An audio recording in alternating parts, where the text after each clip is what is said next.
Okay, well, can I first of all start off by welcoming everybody to this Semlep What Makes a Good Business Case webinar this afternoon, which we're going to run from 1 o'clock till 2:30. So it's a 1.5 hour business case session. There is a lot of content, as Emma has just implied. What I will try and do throughout the session at various intervals is pause, see if there's any questions and see if I can answer any of those questions. But I will need to keep an eye on timings. So I would ask that if anybody finds that they do have a question, please do feel free to email us after the event, because obviously it's important that we do try and get through all of the content for everybody. So by way of an introduction, I'm Judith Barker and I am the Director of Programmes and Governance at Semlep. And today what I'm going to do is really take you through the key elements of a good business case and use our experience of having delivered the Local Growth Fund and more recently the Getting Building Fund, and preparing and submitting business cases and reviewing and appraising business cases, and hopefully share some of that with you. Some of you might be working on levelling up fund bids, or indeed Community Renewal Fund bids at the moment, or something else entirely. But what I've tried to do is provide some information about those things, but also this session is very much about what makes a good business case more generally. So hopefully it's of benefit, you know, more generally as well as specifically. As Emma says, we are recording the session, so please do be aware of that, and we will make that recording available, and the slides will also be available on our website as well, so you don't need to take screenshots and scribble things down. You know, we are able to share that, and I would ask if everyone can go on mute while I'm speaking. That would just be helpful, and obviously do use the chat to put any questions in, and Emma has very kindly agreed to keep an eye on that, and I'll ask Emma to let me know if there's any questions, or, you know, in the chat as we go through. So I do hope that you all you know, find the session interesting and useful, and as I say, I'm able to answer some of your questions. So before I go any further, I'm just going to do a very quick intro about Semlep and then set out what we're going to cover today. Well, I would do if I could change the slide. For some reason, the slide's not changing. So let's have another go trying to do that in a different way. Okay, that's working good. Sorry, slight problem with the technology there.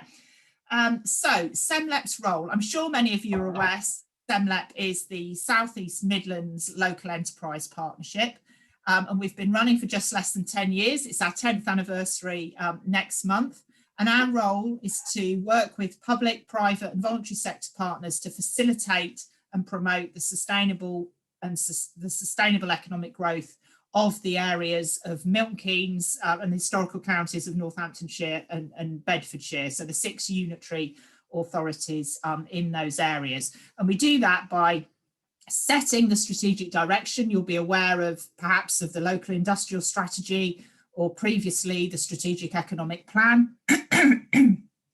And then what we do is work with partners to kind of deliver the ambitions of those strategies. And sometimes that includes meetings and facilitating particular activities, and sometimes it's direct delivery. And some of you may be aware that we've had the Local Growth Fund, of the works we've done on skills, and also the role of the Growth Hub to deliver that economic growth. And really what we're doing today is to try and to help any people in this local area bid for government money, to facilitate bringing those government funds into the Semlep area to benefit economic growth. So this is very much part of our commitment to the area.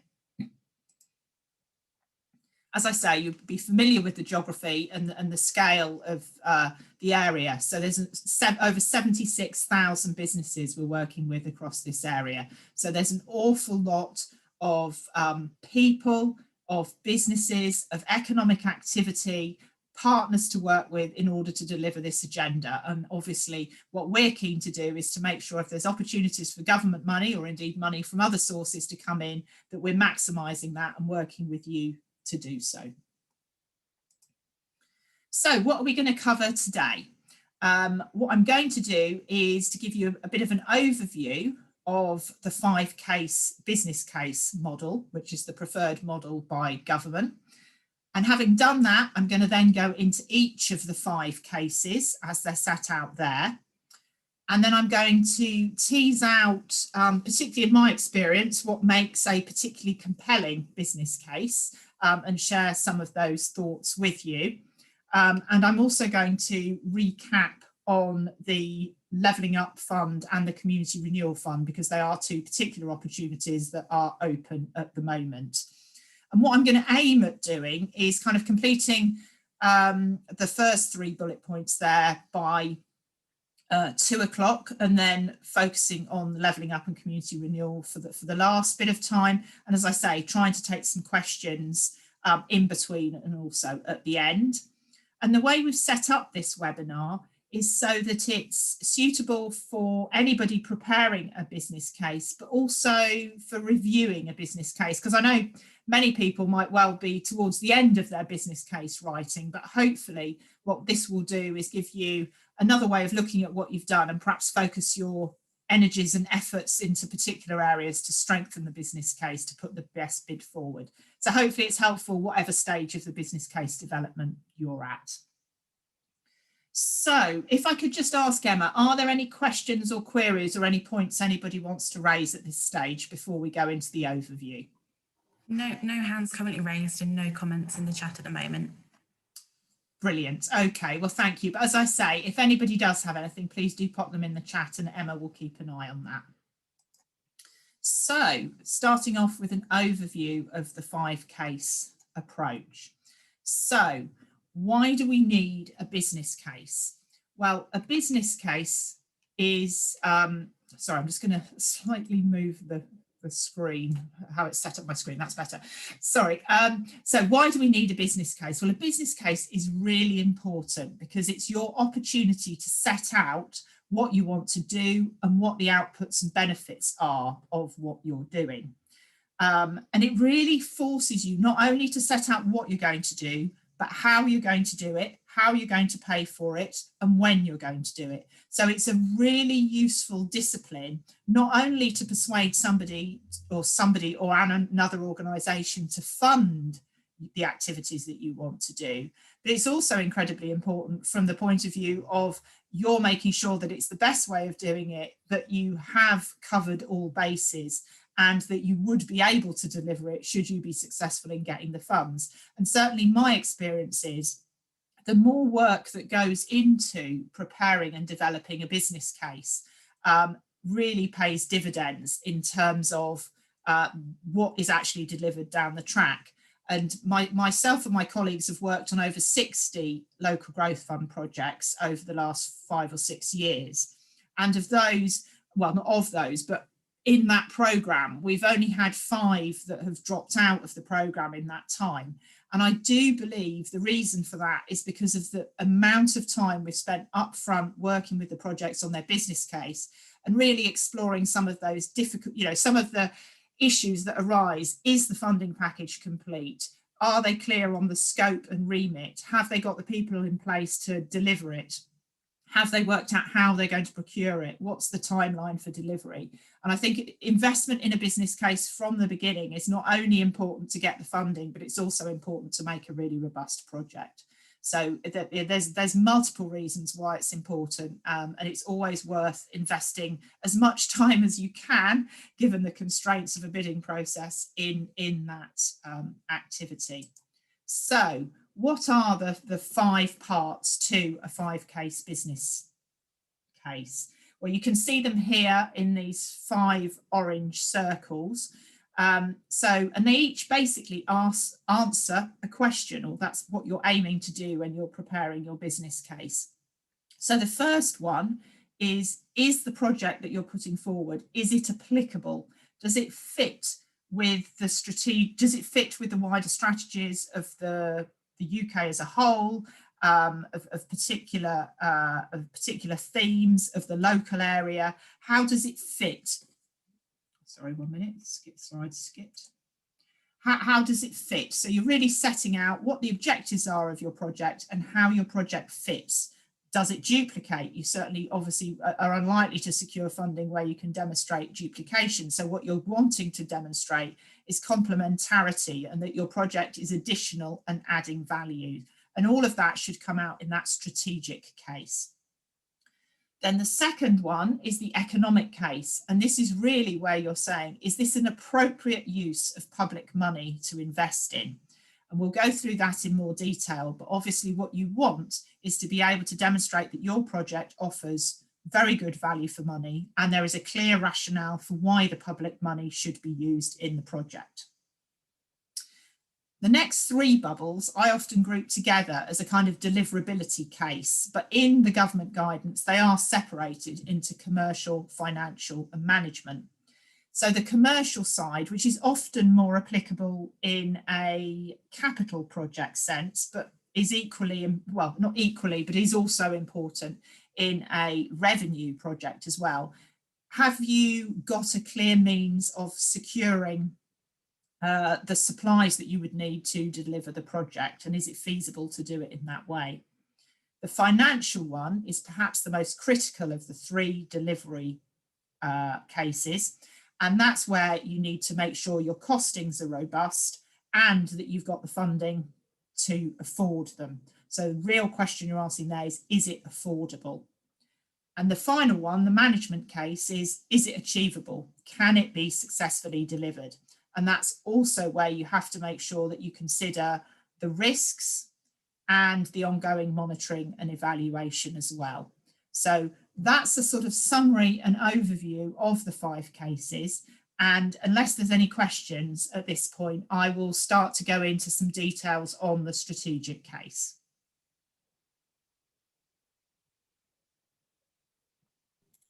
No comments or questions yet. Brilliant, thank you, Emma. So the strategic case.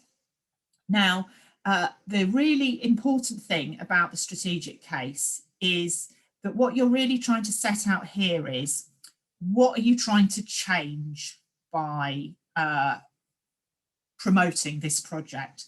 What is the problem and what are you proposing to do about it? What change are you trying to bring about? And in some of the guidance, you'll see the phrase, a theory of change. And really that, what change are you trying to bring about is the really critical question. So it's worth being aware that when the guidance was updated by the government in November 2020, they really emphasised the importance of this strategic case. There was a feeling that perhaps in some areas, projects were being looked at about whether they offered the best value for money rather than whether they addressed the problem and whether they fitted with the overall strategic framework of the area in the country. But this strategic case has been really emphasised in the November 2020 guidance that the government have produced. So I think it's really, really important to make sure that you're clear, why is the project needed? What is the problem that you are trying to do something about? What are you proposing to do What are you proposing to do about it? What is the change that you're trying to bring about? And set that in the context of the relevant strategies and policies that are out there. So one of the things that you should be doing is thereby justifying why public funding is needed. At the bottom there, you'll see on the slide in particular, what are the objectives of the project? Now, we'll come back to that later again. And although this may sound a little bit silly, sometimes that does get overlooked. People do sometimes say why they want it and justify it and almost forget to tell the absolute fundamental central story of what is it that you're intending to do. And it's really worth almost having your elevator pitch. What is your really succinct summary of what your project is trying to do and deliver? So that's important. So one of the things I was going to do is just talk about an example of that, which is we've got an image here of a project that some of you may know who live or work or travel near Luton, because you can certainly see this poster from the train line near Luton station. And this project is a hat. There's former hat factories in this area of Luton near the station. And that project was delivered to do a number of things. It's partly around the refurbishment of those buildings, because there was a number of buildings that were in poor state. So part of it's about the physical regeneration. Part of it is around the support for the creative and cultural sector. Part of it is around the connections and building aspirations of young people and being able to move into the creative and cultural sector and connecting in with education. Part of it is about giving businesses the opportunity that already exists, the opportunity to grow and develop. But it's multifaceted. And one of the things that it's really important to do in your strategic case is to set out, as I say, what are the problems? So in that example, there's a number of different problems. There's the problem of the physical fabric of the area. There's the problem of not having enough business space that allows businesses to start and grow. There's the problem of the connection between perhaps education providers and employers. There's the problem of maybe of around low aspirations of young people. There's multiple different things, and it's really worth setting out what those issues are, what your solutions are, and what the theory of change is, what that change you're trying to bring about. And obviously setting all of that in the context of, you know, town centre regeneration, as well as, you know, how we're trying to reconnect with young people and raise their aspirations, particularly post-COVID. And for instance, in the case of Luton, obviously they've got an ambitious vision for the future of Luton and how it fits within that agenda. So whatever project you're looking at, draw upon the local and national sources that are relevant, as well as setting out really clearly what you're trying to do and what difference it's going to make. One of the aspects of the strategic case is a options appraisal. And this is often overlooked. And I would really suggest to you it is worth doing some serious work on this, because it can be a really powerful narrative for the person that is reading and appraising your business case. Because what this does, if it's done well, is it really explains why the project that you're putting forward is the best solution to the problem that you've got. If you imagine, if you're setting out a problem and then you're saying, right, this is the solution, that is not half as powerful as saying, this is the problem. We looked at these 5 or 6 different ways of delivering this solution, and we tested them out, and we considered what of these options best met our project objectives, which were the most feasible to deliver, which were the most affordable, which were the most realistic, and set out all of those options. And through going through that process, we concluded that this is the best way of going forward from here. Then that's a really powerful justification of why you're doing what you're doing. And so it's well worth exploring that. Now, I realise we often land up in a situation of moving these things very quickly, and you often feel that there isn't the time to do that, but it is well worth considering all of those different options and putting that narrative in. And certainly on the Levelling Up and the Community Renewal Fund application process, it is asked for in those forms, and it is incredibly powerful. When it's done well, it is really compelling. What you do need to consider in that process of going from a longer list to a shorter list, and indeed a shorter list to the actual project, is what are some of those options. And what you should also always include, is the do nothing. Now, in other words, you don't do any kind of project. Now, not doing anything doesn't mean nothing will happen, because often something will happen. It is just likely to be less than ideal. You could then have, or should have, a do minimum option. So what is the absolute minimum that is going to happen? Or for instance, there might be some minor investment, public sector investment that would happen, which you could include as the do minimum. And then you can have a number of options which actually explore different ways of doing your project. So, you know, if for instance, could it be done over 5 years? Could it be done over 1 year? Could it be done on a smaller scale, a larger scale, in a different way with different partners? Could it be delivered as a revenue activity or a capital activity? Those kind of things. But you need to explore it. But as I say, when done well, it is a really powerful tool. And really what you're demonstrating is you've worked out not only what the problem is, but how you can solve it. And that is, it's well worth doing well. So that's the strategic case. Can I just ask, are there any questions? And if there are, I'll try and answer them, or I'll move on to the economic case.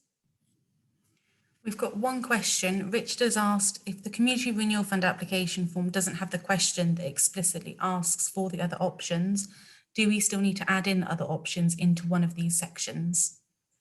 Obviously, it's incredibly important to follow the terms of the form, but certainly to the best of my recollection, and I haven't looked at it this week, but it's implicitly asked about how you concluded this was the best solution. So it's about kind of interpreting the question and making sure that you can demonstrate a rationale. So it's well worth looking at exactly what they're asking for and what they're meaning, because certainly on my review of the Community Renewal Fund application last week, I certainly noticed that there was one question that was implicitly asking you for an options appraisal without explicitly doing. But I'm very happy to take that offline if it's easier for you to for us to deal with that offline. Great, there's no other questions at the moment, Judith, and no hands raised. Brilliant, thank you, Emma. So the economic case. So as I said earlier, this is really where we're going to tease out that sort of value for public money, that appropriateness question, and really demonstrate the economic impact of the project that you're putting forward. So often that will be, you know, is the project delivering jobs, learners, apprenticeships, new businesses, business growth, businesses diversifying and doing other things. So one of the things we do here is set all of those out. What are the economic impacts of the project? But then we also put them against the cost of the project. So what we're trying to do there is really estimate that if we're putting in £1 of public money, what is the benefit of that? And typically on Local Growth Fund, we were looking at for £2 of public benefit for each £1 of investment as a minimum.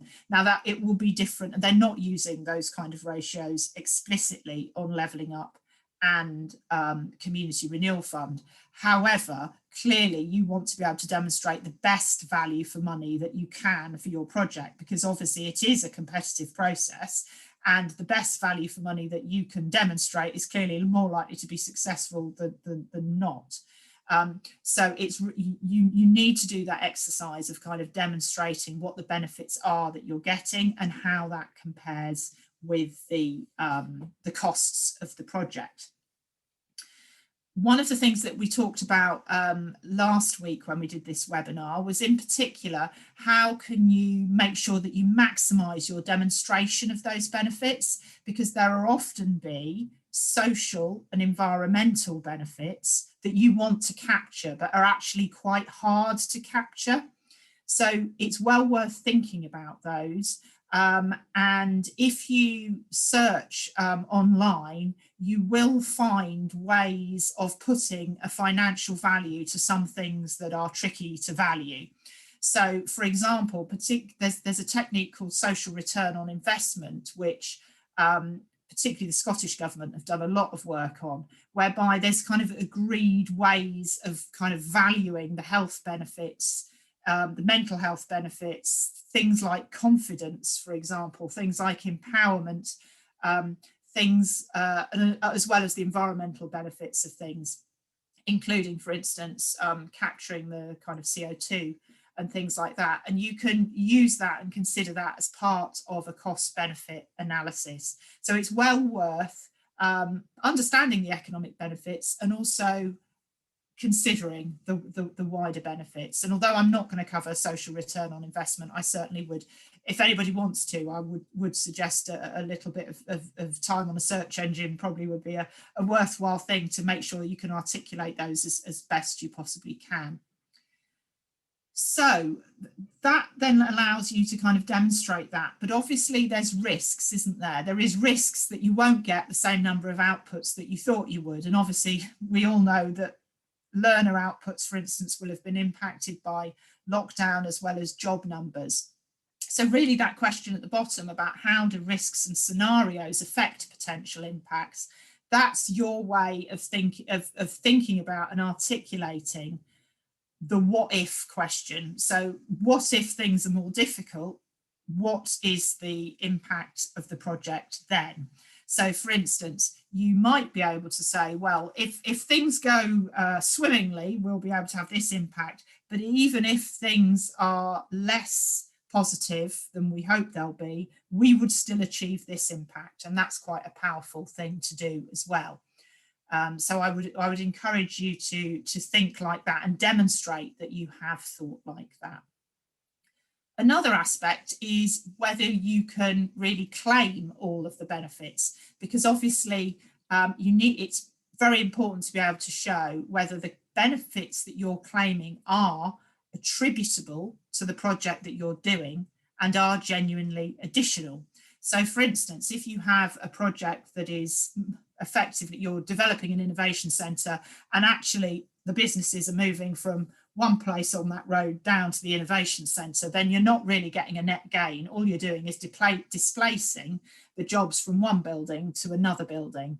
So it's important to understand what is additional and what is attributable to your project. And you can do that best by working out what would have happened anyway and where do you expect the impacts to be. So, you know, if you're looking at a college course, is that course done now in your area? And if it isn't done now, then all of those learners will most probably be additional learners. Now, clearly there will be some displacement because some of them would have done something somewhere anyway, but you need to sort of consider what is the situation now and what are you doing to change it, what's additional and what's attributable to your project.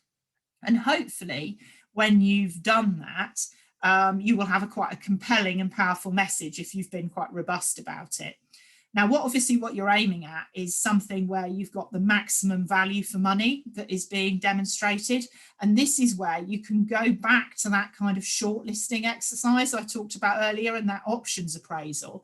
And if you look at the different shortlist of options and work out which offers you the best value for money, you can sort of go back to that and sort of work out which is offering you the best value for money, and then identify in the economic case that you selected the project that achieved the objectives most effectively, you know, was costed and realistic, but also offered the best value for money of the various options that you looked at. So you can pull the economic case together with the strategic case to reinforce that robustness in why you picked what you picked, and that value for money is at the heart of what you're doing.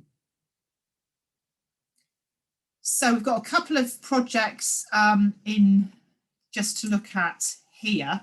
And so we've got the iWorks project in Bedford, which is the one on the left, and then we've got the Catesby Innovation Centre on the right. Now, I picked these two projects because the economic case for both of them is actually quite different, and it teases out some of the points we've discussed. So on iWorks, these are, as you can see, small industrial units, and I think there's 12 of them all together. And the rest of the site, so Semlep helped Bedford Borough Council deliver these with some grant funding, both towards the roundabout at the front of this site and the units themselves. Now, around this site, other commercial developments have happened, including some fairly large large industrial units. And it is generally the case that often those type of units, those larger units, can be and will be provided by the private sector. But that will be at the exclusion of the smaller units, which are so important for small businesses. So the argument here wasn't that nothing would come forward. It was just that this scheme allowed space to be made available for the small businesses, particularly in the electrical and engineering sectors that are important within Bedford, to come forward and then grow and develop. So it was answering a particular problem. And the economic case, so that was the kind of the problem, was the lack of SME space. This project was then brought forward to do it, to respond to that. And in terms of what was the economic value is the job growth of those small and medium-sized businesses that otherwise would not have been able to grow and may well have moved out of the Bedford area altogether.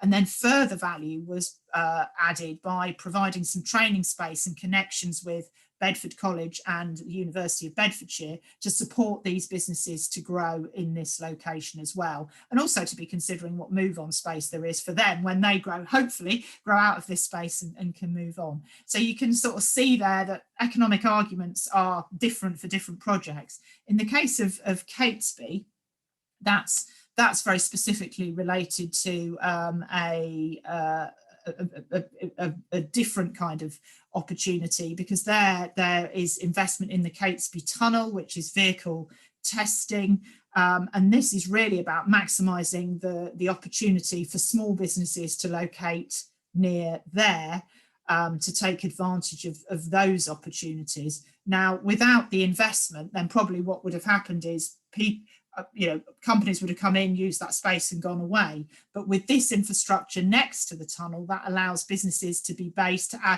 and then to use and take advantage of the commercial interest in the tunnel, and hopefully develop a kind of a cluster of businesses around that research facility to support the businesses that are going in and really develop that opportunity. So again, small businesses benefiting from that space, where in that case, it's highly unlikely a development would have come forward at all in that location.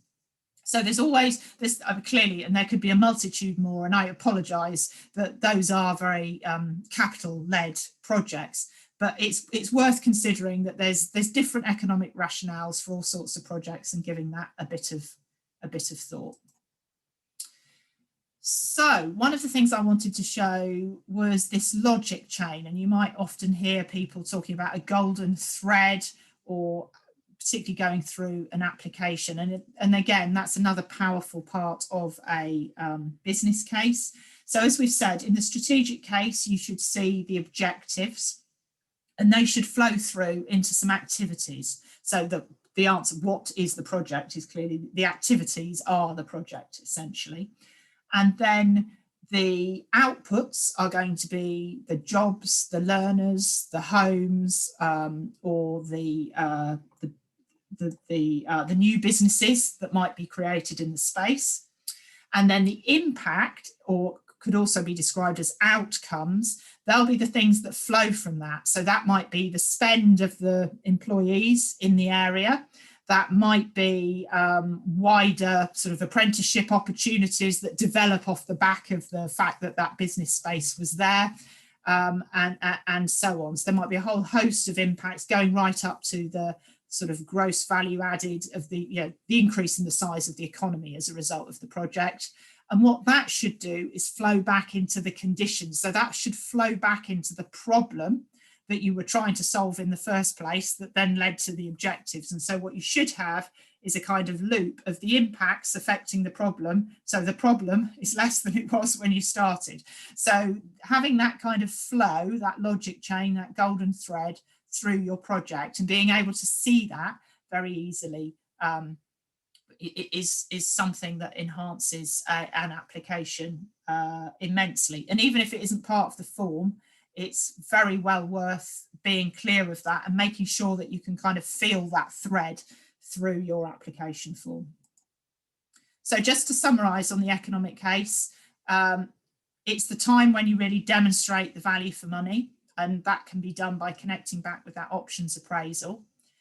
It does need to be robust, but as I say, balanced against the strategic case for why you're doing it, but clearly the best value for money is important. And as I say, it's worth thinking about those wider non-economic, social and environmental impacts, as well as the economic ones, to tell the full story of the impact that your project can make. So before we go into the commercial case, I'm just going to pause and see if there's any questions or queries. We've got one question from Richard, which is asking whether they should add quotes from businesses who might support their plans to help build their case. That's a really good question.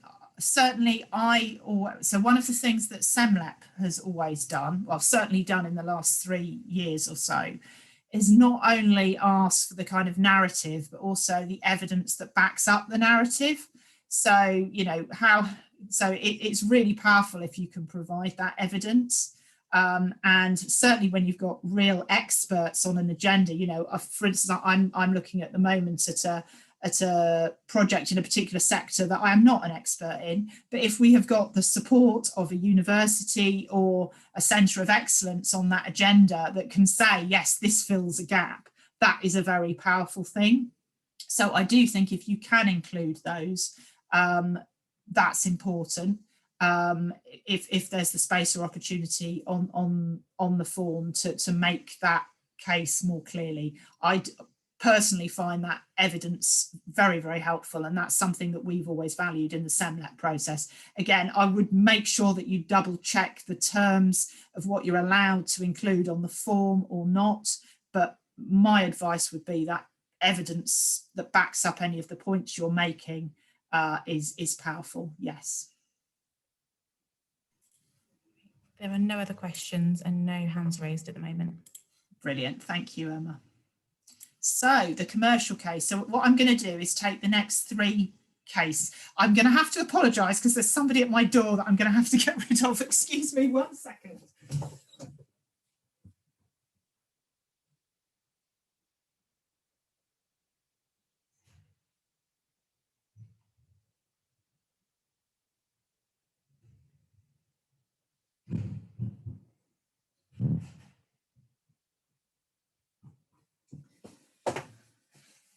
Right, apologies, you just you can't avoid these Amazon deliveries, can you? So anyway, so the commercial case, let's get back to the 3 delivery cases, and apologies for that. So we've got the first of the 3 delivery cases is the commercial case, and I'm probably going to spend the least time on this because although it's important, it's probably not as important as the other 2 in the terms of the current funds that people are looking at. And as I said earlier, it is quite different in terms of the revenue and capital projects. But it is important.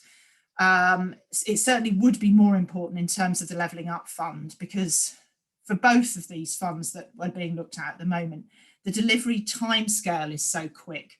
So you certainly need to be investing the time in the management case. And if you are doing any procurement, you certainly do need to be considering it up front to be really setting out what your procurement model is, what the timetable is, and indeed what is the market situation, because particularly on Levelling Up, where you're potentially looking at having to have people starting on site in March 2022, you need to be thinking about, is it possible to procure the things that we need in that timeline? And there are particular services and activities that it is actually quite difficult to get on site right now. So earthworks contractors are very sought after. There's a lot of, because of HS2 works, there's a lot of demand on earthworks and other related contractors. There's particular parts of the building industry, whether it be around plastering, windows, doors, that are under a lot of pressure at the moment. So you do need to look at that. And of course, if you are looking to procure or indeed recruit people to work on a community renewal fund delivery, you obviously need to think about that as well. So there is a lot to think about, but I think it's very project specific. But hopefully these questions up on this slide give you a bit of a guide around the key things to think about. But I think the key at the minute is the procurement timetable clear, and is it possible to run it in that way? And it's well worth thinking about what the risks are as well. What are the risks to that timetable, and how would you mitigate them?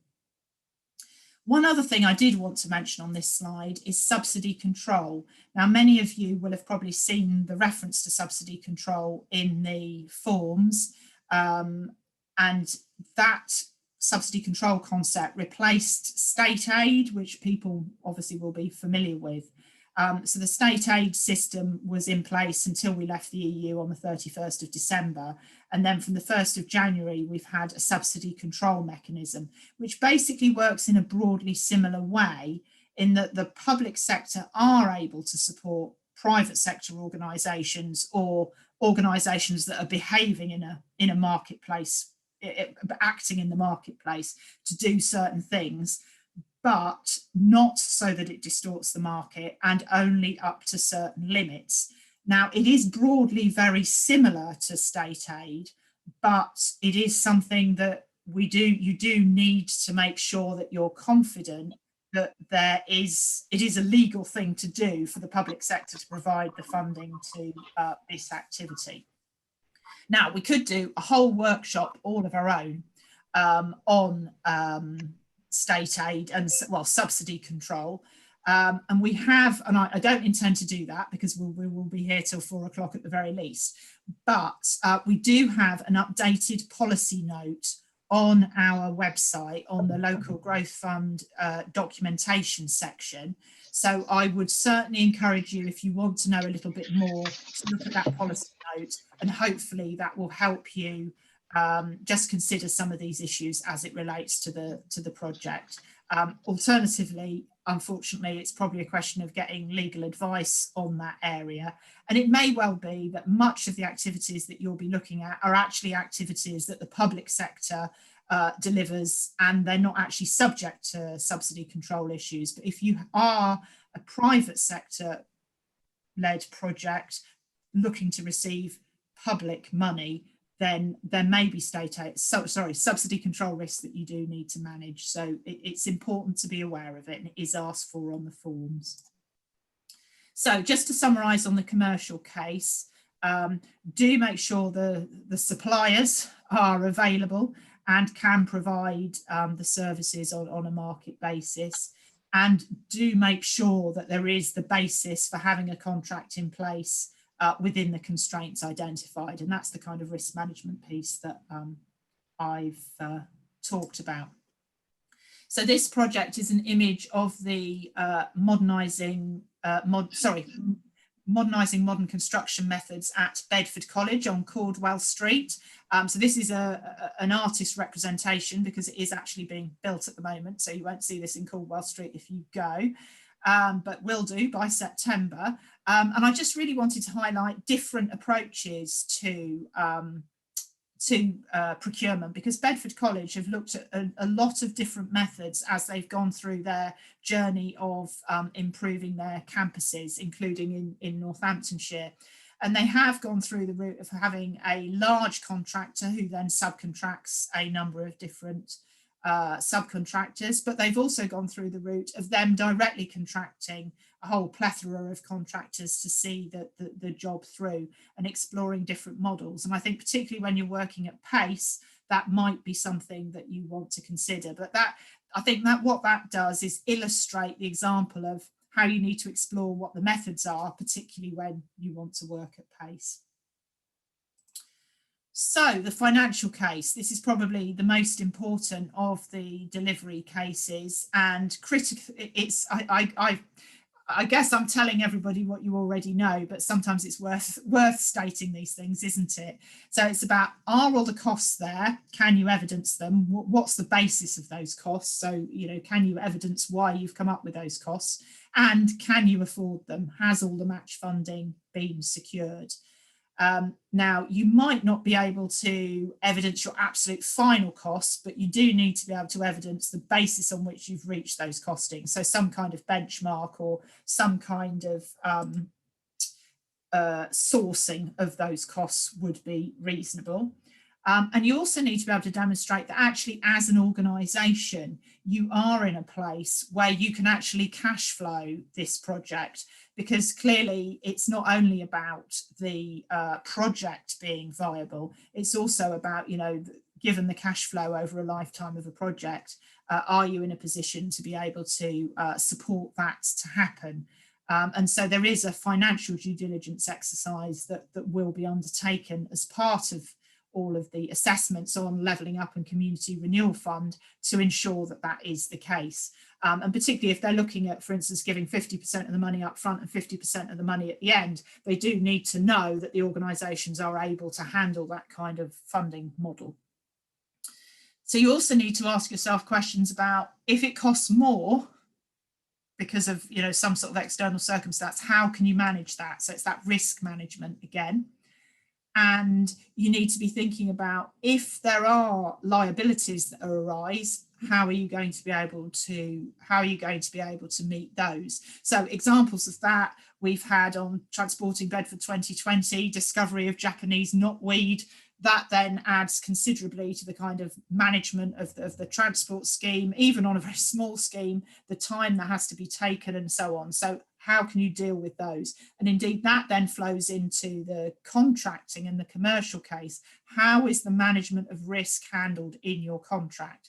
Is that going to be with you as the client, or can you pass on those risks to the contractor? So that's something that you need to think of at the kind of interface between the financial and the commercial case.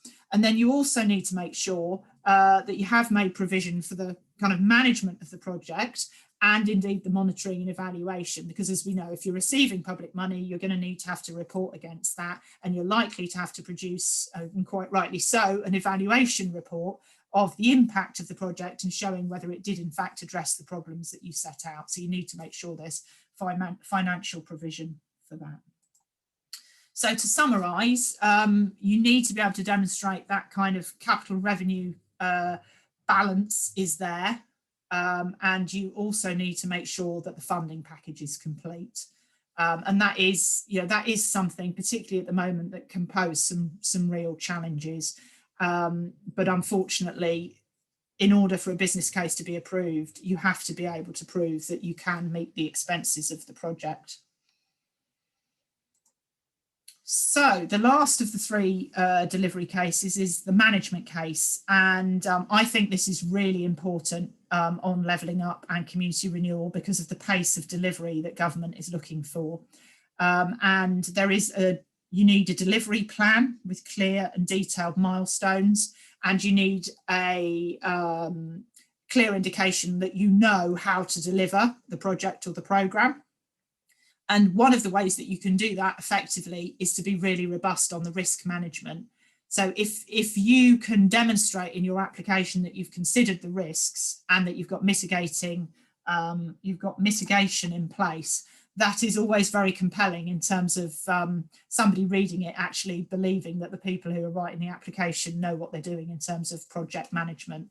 And obviously, once again, you need to be able to demonstrate, if you are getting external funding or if you need authorisation for procurement, that you've got the steps in place that you can actually do that, and that, again, you have got the time and place to monitor and evaluate. But yes, certainly the delivery plan and the risk management are the two really key things from that management case. And that then really tells the story of the ability to deliver, and that robust processes are in place. Certainly in my experience, where the risk management section is weak, that is where you then have to invest a considerable amount of time bringing that up to speed, because it suggests that the kind of what if questions haven't been asked as part of the project development, which makes the project development weaker.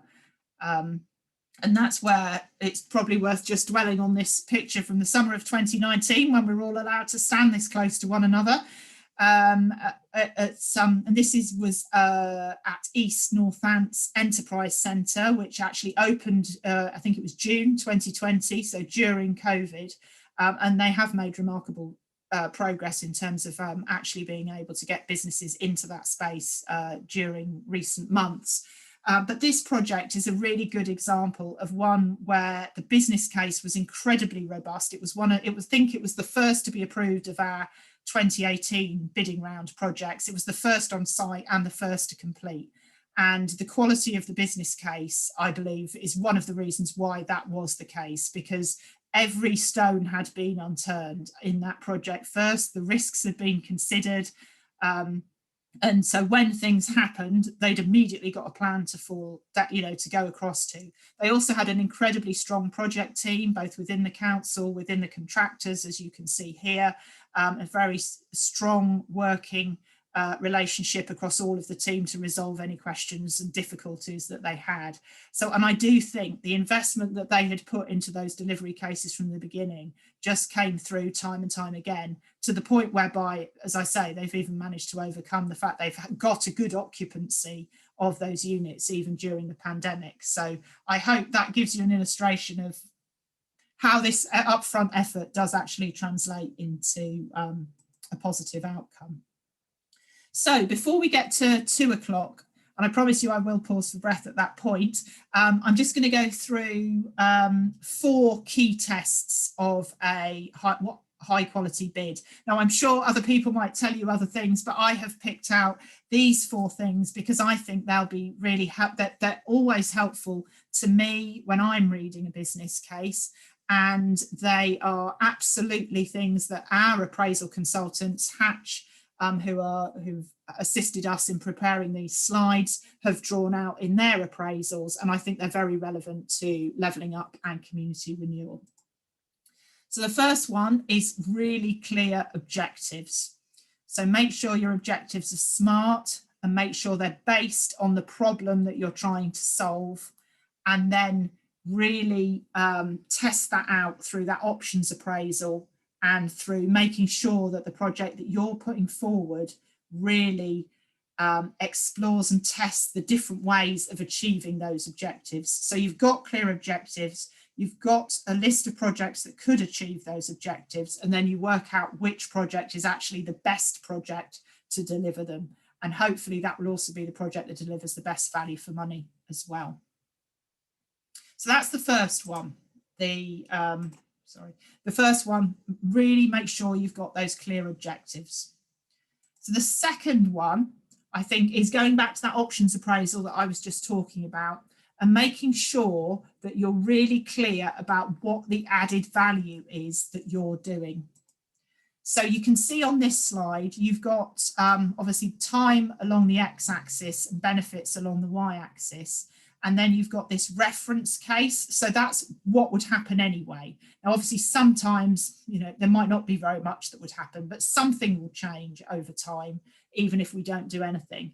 But what you can hopefully see is this orange line is what happens with the project. So you then show what the benefit is. So this gap here is the benefit between the reference case and the project. And it might well be that you can say that the project is enabling acceleration, or it's enabling a bigger scale, or it's enabling more outputs, but identifying what happens with no project and then what happens with your project and what the added value is, what goes in this gap here, that is a really compelling thing to be able to articulate. So that's the second thing I'd pick out. I think at the moment, because of the speed that we're being asked to work at on levelling up and community renewal, the project plan is absolutely critical, because both of these funds require very quick delivery. So community renewal, you've basically, if they provide approvals via government in September, there will in effect be 6 months of delivery. So how are you able to deliver that? And on levelling up, you need to be able to demonstrate that the capital project gets on site by March 2022, which, given the scale of the projects they're looking for, is also challenging. So having a really robust project plan is going to be really, really key. And then finally, and for all of the same reasons, really robust risk management is going to be really, really key. Now, I've just listed some here. Now, clearly, there's a multitude of different things that you could include, but you need to think about the what ifs. Project plan's one thing, but what are all the things that could possibly go wrong, and how would you mitigate against those things? So that's another thing as well. So I would really say to you, in terms of looking at all of the 5 business cases, and then making sure that you've got clear objectives, making sure that you have considered the options appraisal, got a robust project plan, and considered the risk management. And then hopefully that's the bones of a good business case in front of you that you can go away and enhance further with, hopefully me having drawn out some of these key issues for you.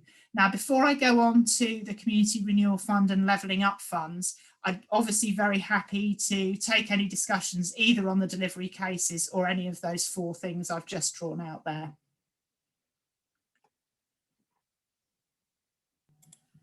No comments in the chat and no hands currently raised.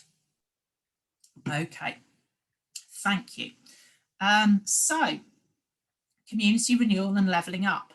So these funds, as I'm sure you'll all be aware, were launched by the government in the budget on the 3rd of March. And some details were published then and some details continue to be published. So what I'm going to do is look at UK Community Renewal first and then Levelling Up. So UK Community Renewal, I've done it in the slides, I've got a link there, but I've also added a link here to the frequently asked questions. I think last time I looked, there's about 27, 28 frequently asked questions, which sort of apparently that's how they're handling any queries. So even though you can, well, if you can find a phone number, you can ring up, you can certainly email them, but they're not answering the emails to individuals, they're answering it through the frequently asked questions, is my understanding of what's happening anyway, unless somebody can tell me differently. But yes, that's certainly what we think's happening. So this fund is basically a pilot year 0 for the UK Shared Prosperity Fund, which we understand from the publications is due to be launched in 2022. So the money is only available for this year, and it's a pilot year. So they're looking for sort of delivery this year in order to inform what happens next year. There is supposed to be a consultation on UK Shared Prosperity Fund coming, although I'm not clear on when that might happen exactly. So there's £220 million of investment available for this year. And there are 100 priority places that have been listed. And again, you can see that list on the government's website. And of that list, Northamptonshire is in the top 100 places, but the other areas are not. But the guidance does stress that all local authority areas can bid. And so the door in principle is open.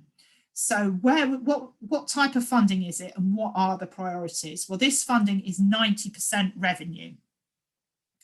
And there are 4 priority areas: investment in in-work skills, supporting businesses with job creation, innovation and decarbonisation, supporting investment in communities in place, and that includes regeneration projects, but obviously revenue funding for regeneration projects. And then fourthly, supporting people into employment. So people who are currently unemployed or maybe far from employment and supporting them. So quite maybe some elements of what we previously saw in European Social Fund. So for this process to go ahead, local authorities are the lead applicant. And local authorities can choose to set up a process of asking applications to come in and then submitting a shortlist to government of up to £3 million by the 18th of June.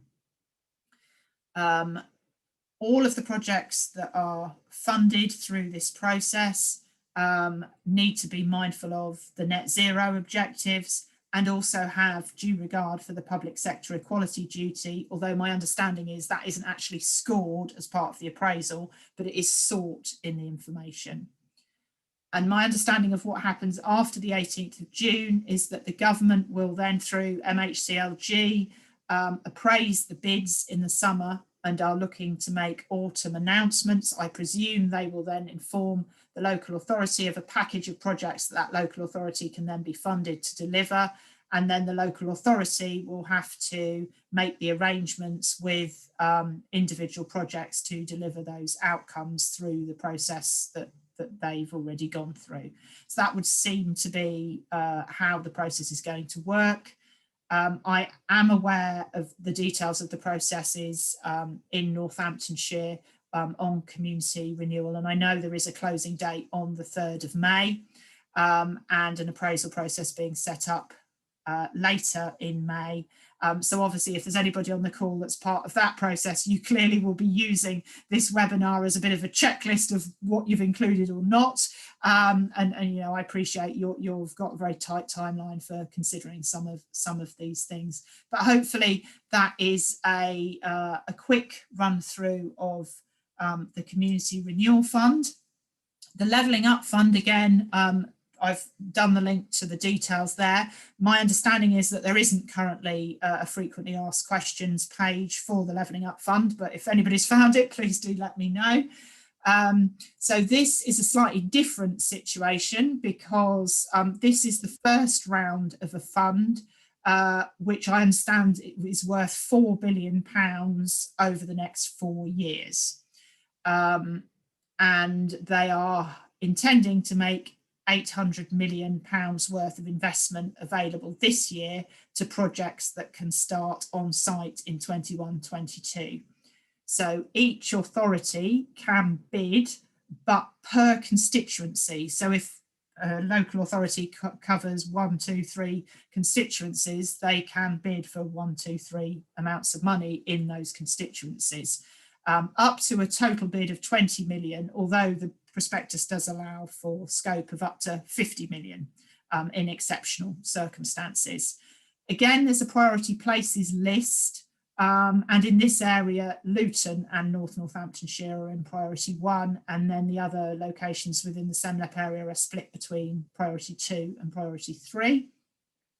This fund is 100% capital, so there is no revenue element. And the priorities are for transport investment, regeneration and town centre investment, and cultural investment. And once again, it's the local authorities who have been asked to lead the bidding process and submit bids of up to 20 million on or by the 18th of June.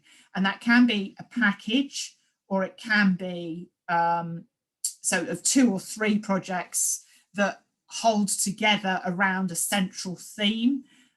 Or it can be an individual project. What you can't have is 2 or 3 things that don't connect together. There's got to be one kind of strategic framework into which the various elements fit if you are having a package of projects. And once again, they need to contribute to those net zero objectives and have due regard for public sector equality. Now, again, similar timescale, the government will appraise the bids in the summer for autumn announcements. And my understanding is that there needs to be a start on site for those projects by the end of March. And I think in both of these funds, there is the way that they're kind of appraising them, and I perhaps should have put something on the slides about this. The way they're appraising them is, as you probably might have seen on the form, this kind of upfront gateway criteria. So and there's about 8 or 9 different questions that have to be filled in, and if basically you answer no to any of those, then it's not going to get any further. So you have to make sure that you fit within those gateway criteria, and then they go into the appraisal of the business case under that. So that is the way it's working. And basically for Community Renewal Fund, you have to be able to demonstrate you can spend this financial year. And on Levelling Up, you have to be able to demonstrate that you can start on site this financial year, although it's unclear how much money you need to have actually spent, or at least I am unclear based on what I've read. And there is an expectation of local match to be provided on Levelling Up, but again, there's no intervention rate. So clearly, if anybody's on the call who's used European money before and you've had to have a set intervention rate, that although they're saying they expect at least 10%, there isn't a particular intervention rate that's set out on the funds. So that's a very quick trot through what I'm aware of, and I'm sure there's others on the call that might be more knowledgeable than I am on those areas. but hopefully that's just a sort of quick trot through to bring out some key issues. And obviously, I'm very happy to take any questions on those funds or indeed anything else that I've spoken about on the call. Emma, are there any questions now? Yeah, we've got a couple. One from Michelle is asking, what is the deadline to apply to North Northants for the Levelling Up Fund? Okay, so I haven't currently, at the moment, my calls with North Northants are very much focused on UK Community Renewal Fund. My understanding of how the Levelling Up funds are operating is that the councils will develop bids for that. So they are not, so whereas on Community Renewal Fund, they are asked by the government to hold a bidding round process and then make a submission. And they have to be able to demonstrate that that process is open and transparent. And that's how Community Renewal Fund has to work. Because if they haven't held an open and transparent bidding round, they basically can't make a submission on the 18th of June for UK Community Renewal Fund. However, on Levelling Up Fund, it isn't working in the same way. And that is one of the problems with this, is that having two funds launched at the same time that are different to one another is quite hard to get your head around sometimes. But my understanding is that local authorities will develop their own plans, and it is likely therefore that they will be transport, town centre or cultural amenity plans that they have already been looking at for some time, because for projects of that scale to be on site by the end of March, it's unlikely that they will be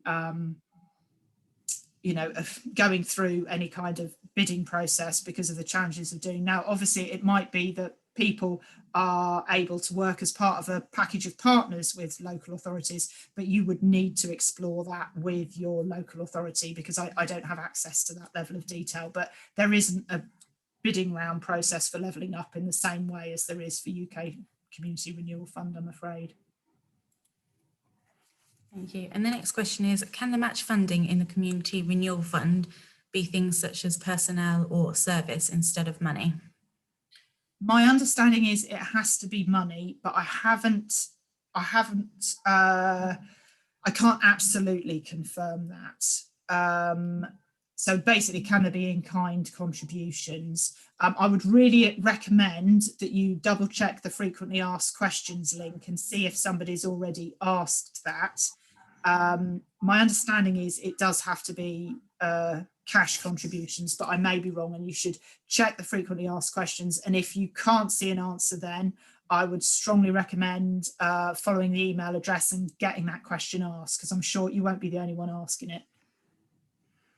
And the next question is, have there been or will there be any local consultations for the Luton Levelling Up Fund application?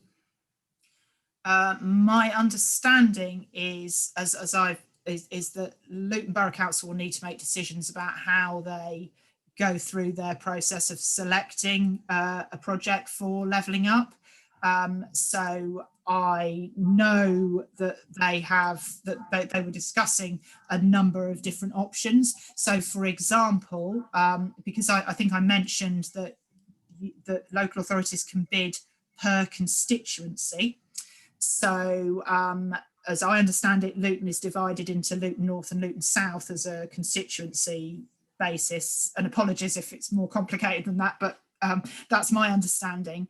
And they will need to make a decision about, is there two bids, is there one bid? One of the things that I am aware of in my general conversations with local authorities about this matter is that because Levelling Up is two things really, because Levelling Up is the first year of a 4-year programme, it is possible, as I understand it, for local authorities to potentially bid in one constituency area 1 year and one constituency area another year. So it isn't necessarily the case of what happens now. It isn't the case that what happens now is the only thing that can happen. It might be that there's then a rolling programme of bids going into following years. And it's also the case that in Luton and North Northamptonshire, because they are priority 1 places, they will be eligible for capacity funding. Now, my understanding is that slightly strangely, but I believe this to be the case, the capacity funding has not been paid to those local authorities yet, but is actually likely to help them for a bid for next year rather than this year. So I am of the view that there may be, because of expediency, bids that are pulled together this year, and local authorities do their best to put their most robust business case forward, but there may be more time and potentially in some locations more funding for a more consultative process in future years. But I would absolutely signpost you to the economic development teams of the relevant local authority to find out more, because, you know, I genuinely am not cited on the details of that. Thank you. The next question is, do you know how many projects will be funded in North Northants by the Community Renewal Fund? Is it 3 submitted to government, or is it only 1 is funded?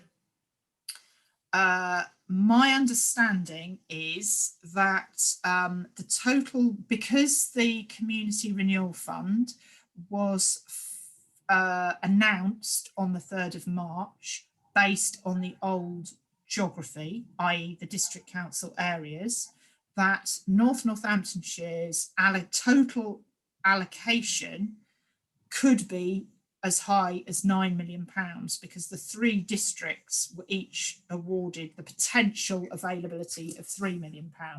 Now, whether they access that and whether they are successful in having bids that allow £9 million, allow the government, or that the government are minded to approve that level of funding, obviously I have no idea.